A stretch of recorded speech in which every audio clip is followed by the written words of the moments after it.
The Man in the Brush.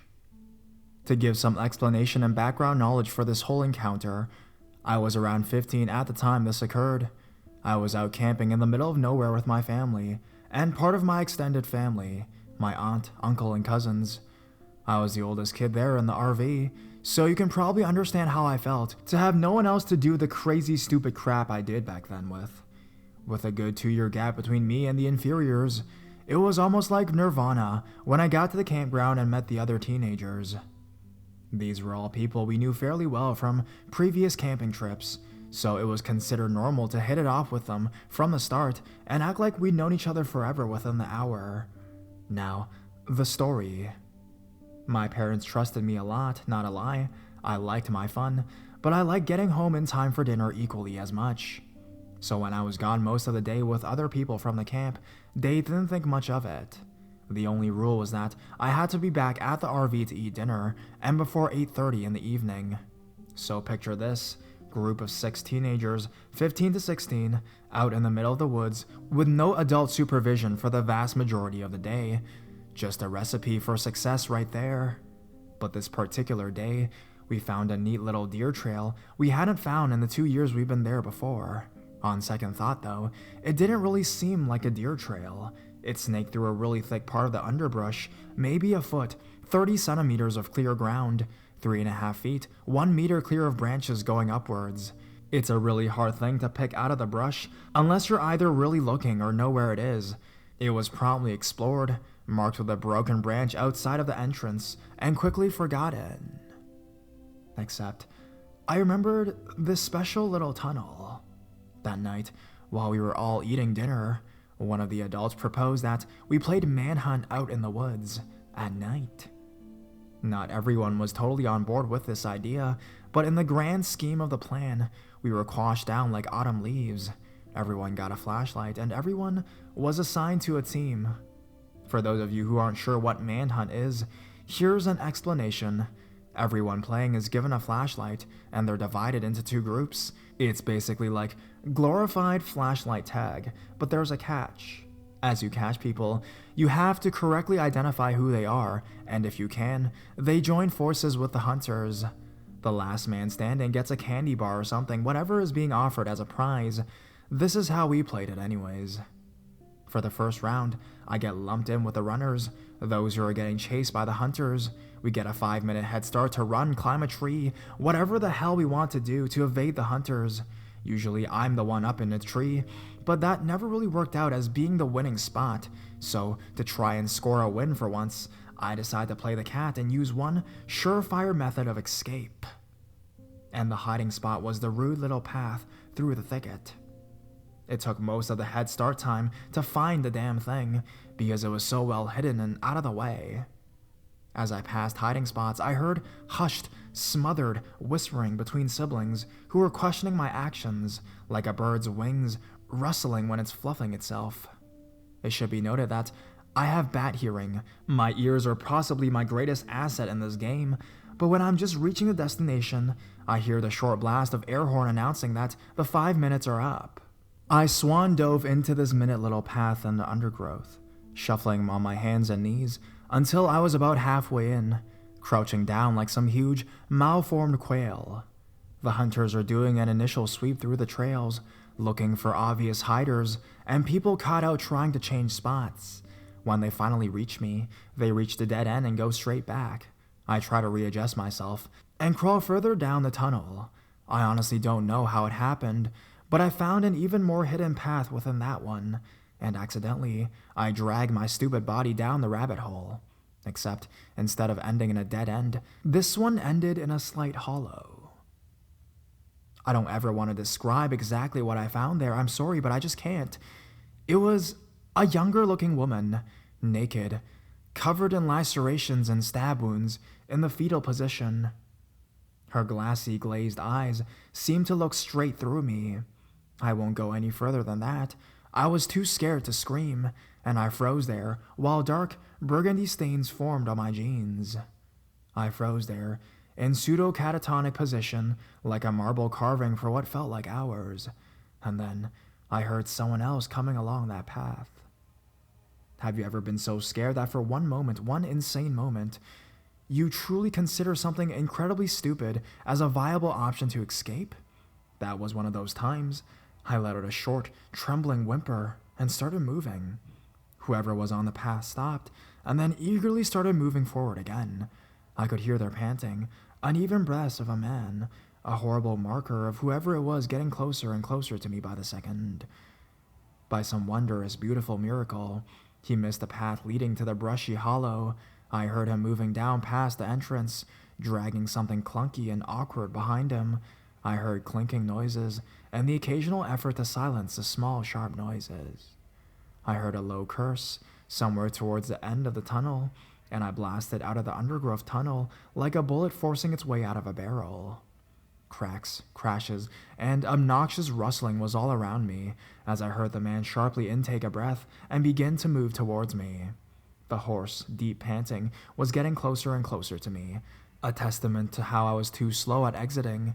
Somehow, I exploded out of the entrance, got onto my wobbly, half-asleep legs, and started booking it down the trail. The unknown pursuer was close behind me for a bit, but it seemed like he was too exhausted to chase me at the same speed for long.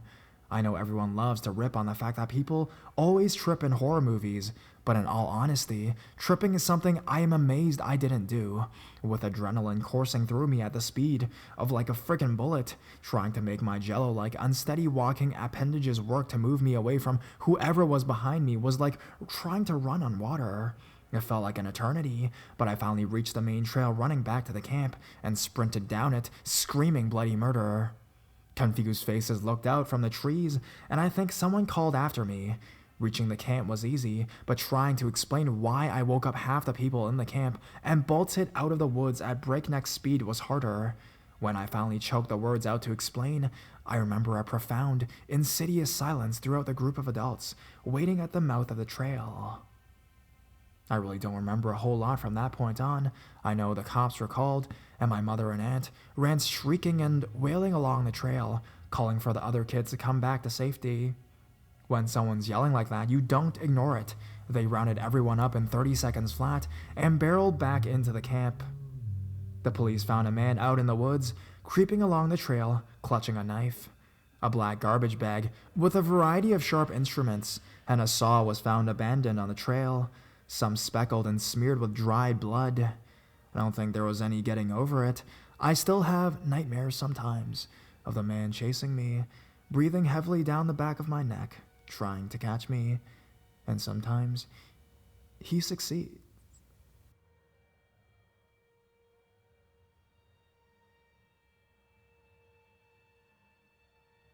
Lily and Bull. This occurred in the early 1920s with my great-grandma Lily. My grandma and my mom have shared this story on occasion and why black labs are now a preferred breed for our family. This is my first post. I love this subreddit, please be gentle. She and my great-grandpa George had recently married and purchased a house in a nice neighborhood. My grandpa worked at the post office while my grandma Lily worked as a secretary. There were days Lily was home alone, so my grandpa purchased a black lab as a pet to keep the house safe. A little information about my great-grandma. She was disabled and would walk around using a stool for balance, much like people use walkers now. When she was a child, she slipped and fell in a porcelain bathtub and broke her pelvis and hip. She was a tiny sprite but very stubborn and independent lady. She hated the idea of a dog being there to protect her, and the fact that she was a cat person didn't help either. She would ignore the dog and find reasons to complain about him on a daily basis. "George, he knocked over my plant. George, his paws are dirty, and I just cleaned his trailing soil everywhere." George didn't budge on the idea of the dog. One day, my great-grandma was home alone on a quiet autumn day. Nothing seemed out of the ordinary, and she relaxed at her favorite seat by the phonograph and was repairing seams on clothes. The black lab, which was named Bull, began to behave restlessly. He refused to leave Lily's side despite her shooing at him. He would lay down for a moment, sigh, and get up to wander. A half hour went by as the dog repeated this behavior, his sighs turning into whines and distressed sounds and loud panting. Lily began to grow uneasy at the dog's behavior. A mild-mannered creature such as Bull was either happy or hungry. He never seemed miserable at all until now. Soon, Bull began to pace more frantically. He went from room to room, panting and whining. My grandma didn't know what to make of it, and she put down her sewing and struggled to stand, all the while watching the black dog. When she stood, Bull came back into the room and paced in front of her. His head was lowered and his ears back, and he started to bark loudly at her and snarl. The thought of rabies entered her mind, and she quickly grabbed her stool and put it in between them. Carefully, she slowly took steps towards the front door, all the while keeping the stool between her and Bull. The dog stopped pacing and barked loudly at her again. She reached the bay window at the front of the house, and she saw one of their neighbors in her front yard. She waved at him through the closed window and screamed for help. The neighbor seemed not to hear her. He was staring at the house, but not at the window, and suddenly he took quick steps towards her front door. As quick as she could, my great-grandma struggled to get to the door, all the while screaming for help. Bull's barking grew in aggression, and the dog quickly ran at the door, getting onto his hind legs and his paws against the wood, snapping and snarling. Lily tried to push him away with her stool, but the large dog put himself between her and the door with a mass of his body. The neighbor pounded on the locked door and yelled as Bull barked.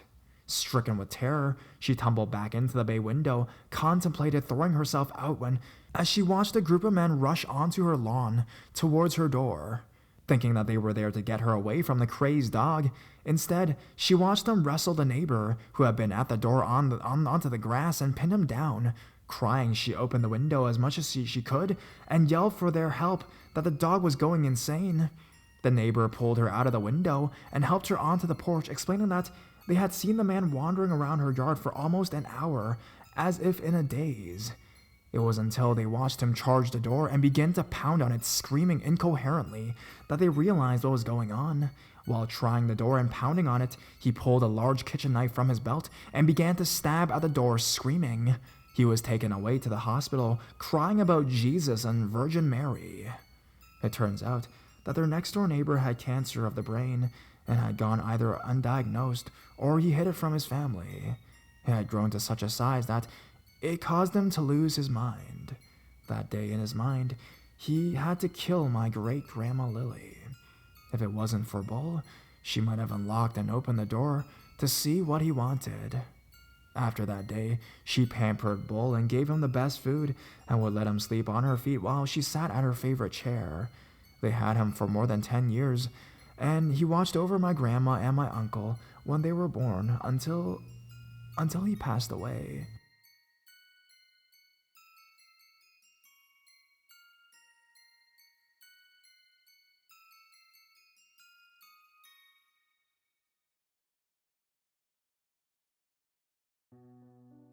One twin is as good as the other. My sister never had great taste in men, and during the autumn of 2012, she started dating a man named Marco.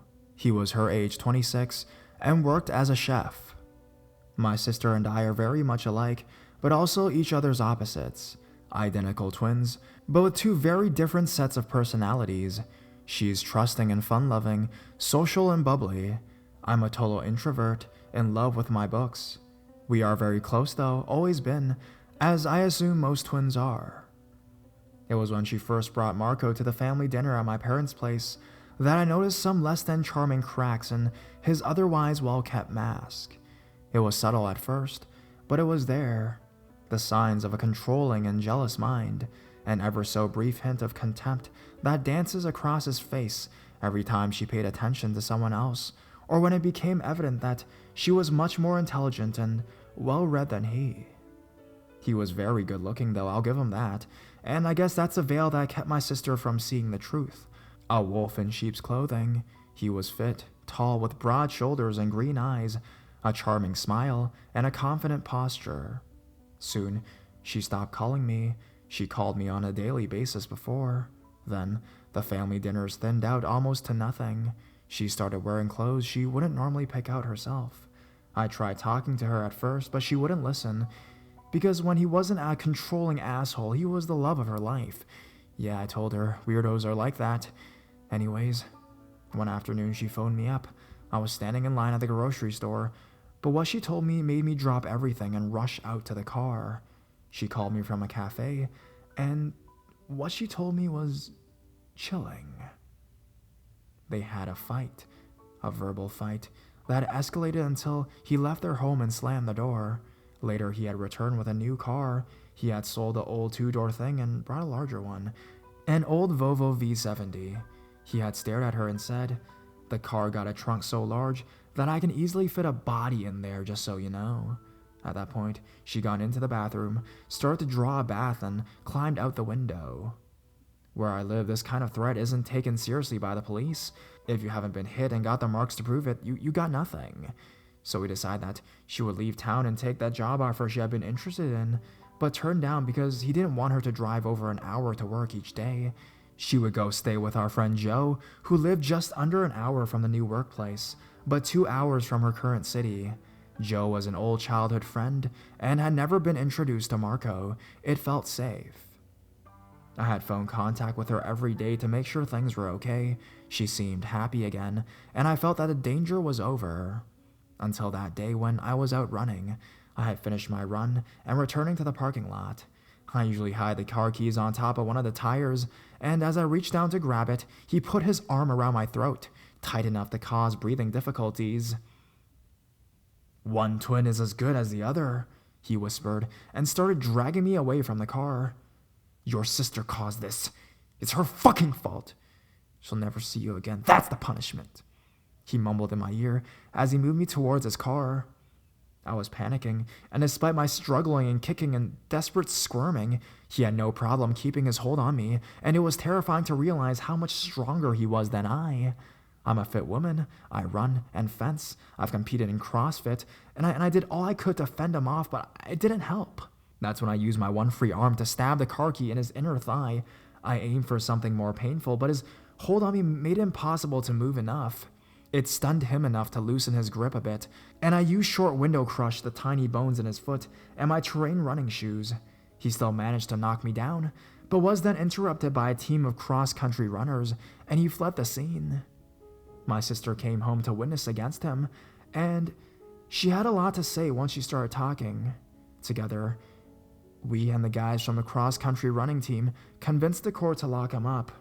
Not for as long as I would have liked, but still.